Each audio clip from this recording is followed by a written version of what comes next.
Hey YouTube, another brew day, Brewzilla out again. This time I'm making another Belgium style beer.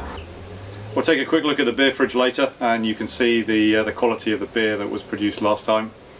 So now what I'm going to do is just take you quickly through some of the parts of Brewzilla itself. Having established that the watermark litres are okay, I'm no longer going to need to use the plastic bottles that I was using last time.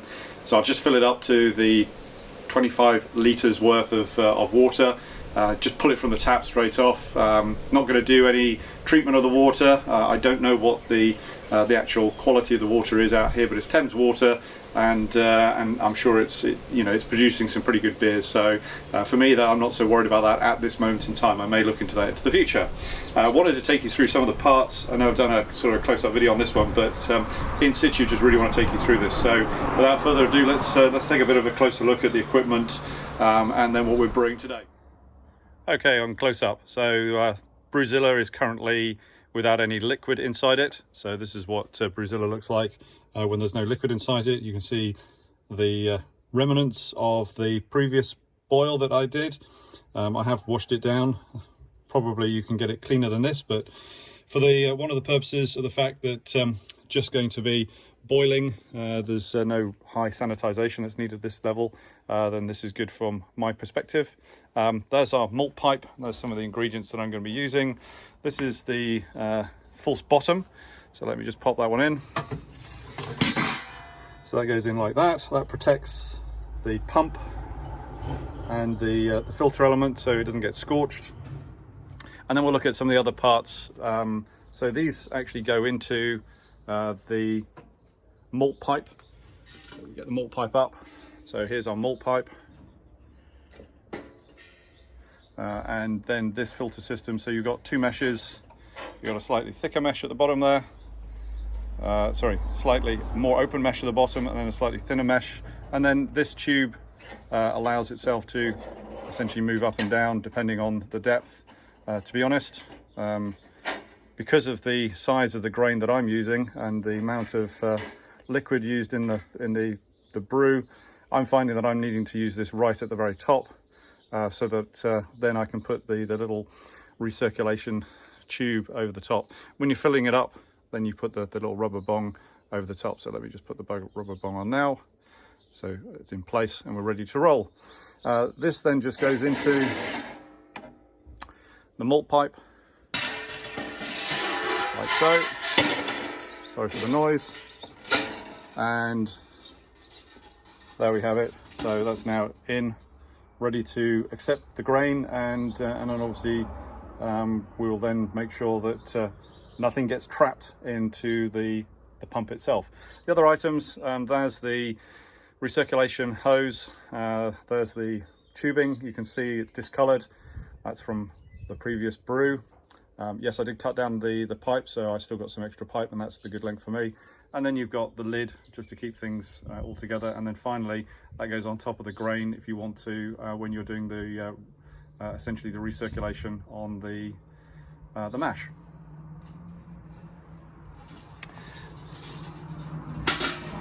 A few comments about the beer stand. This was built when I went ahead and was using the gravity flow system, so it's a little bit incorrect for this type of setup, but I'm still going to use it because it's handy.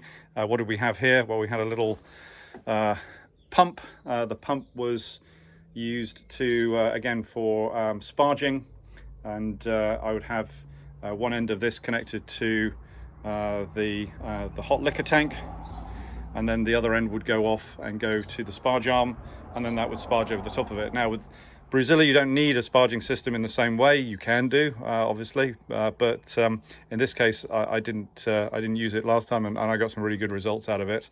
So I'm pretty pleased with the way that the recirculation works. The other thing on here is just a power supply, and that connects to the pump. Not the most elegant thing, but it worked, and I'm very pleased with it. So that's the brew stand, for those of you who commented on the brew stand last time when I put some videos up on this. So for today's brew, we're using these specialty malts. So there's our Biscuit Malt, one of our other malts, just about to lose the side of that, and then that's our final specialty malt. And then there'll be a base malt, which is going to be the pale malt, the Maris Otter. My hopses are these, and I'll put in the description as to how much I'm going to be using and at what point. Bittering and obviously flavouring hops, and then I'm going to be using this as well, added into the boil. You might be getting a gist of what I'm going to be brewing. I'm going to be building another brew, which is going to be a Belgian beer. I'm really trying to get to a reproduction as close as possible to a blonde Leffe beer, and the last one I felt didn't get close enough to it, so I'm modifying the recipe and trying to use it with this one. So using a slightly different yeast. I've had great success with this yeast in the past. I've used it for dark beers, so I'm looking forward to seeing how this develops for this type of beer. So next stage you'll see will be just going through some of the steps in using Brewzilla. So we've reached temperature. The took about 56 minutes to get to temperature, so it's 70 degrees now. Now I'm going to add the malt pipe into the setup, and that will drop the temperature a little bit.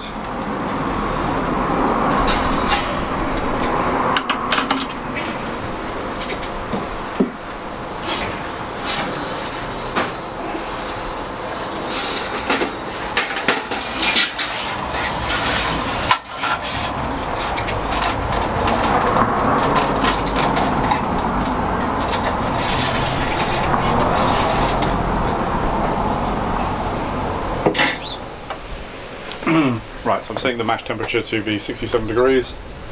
Let's turn the main heater off because we're probably going to need that one. We're set as far as that's concerned. Now I just need to add the malts. So here's my base malt, pre-ground. So what I'm going to do is now put in the base malt, which will be just looking at the recipe. So it's pale malt. Pale malt is 5.4 kilos. Then we've got the Munich Light, which is again 500 grams, half a kilo. Biscuit Malt is around about 100 grams, and then the Melanoidin, I think that's how you pronounce it, Melanoidin, that is again 100 grams. So those are the specialty malts, and I'll be putting those in now. I'll be using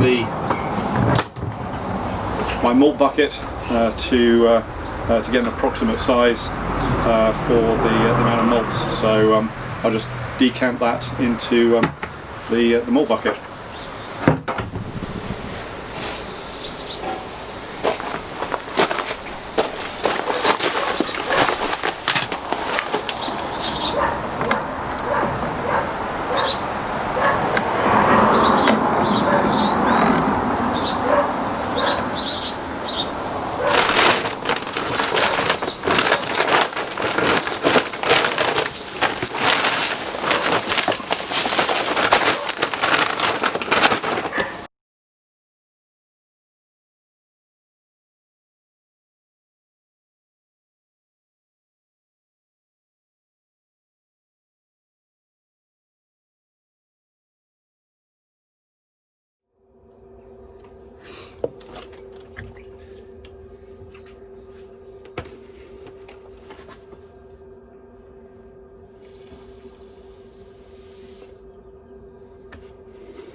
trying to break up the dough balls, which are sort of starting to form.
Right, so this is what it should look like, filled up. So I'm now going to just take off the cap.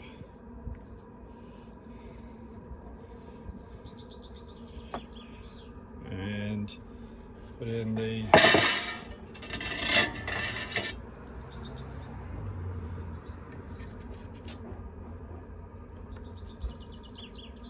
he's over the top, and then what I'm going to do is then I'm going to put in the little cap that goes over the top of that as well. So let me put that one in a second. Okay, so here's the overflow popping over the top. I think he's going to sit there quite nicely, and then I'll just put the recirculation pump on as well. So let me just pop that all in.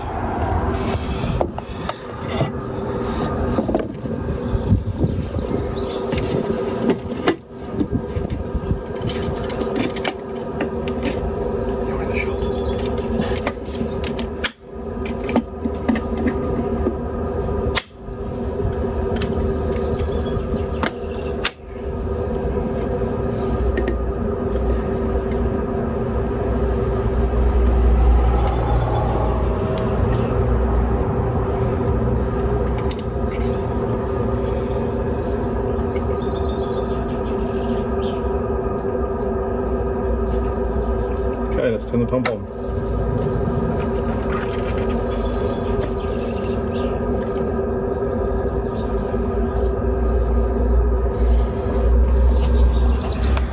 Right, pump is on.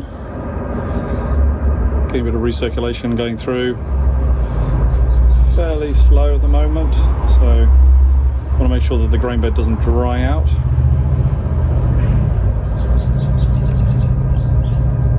And we shall just carry on with this.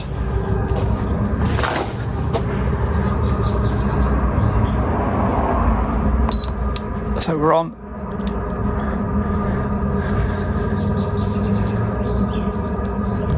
For 1 hour and 10 minutes.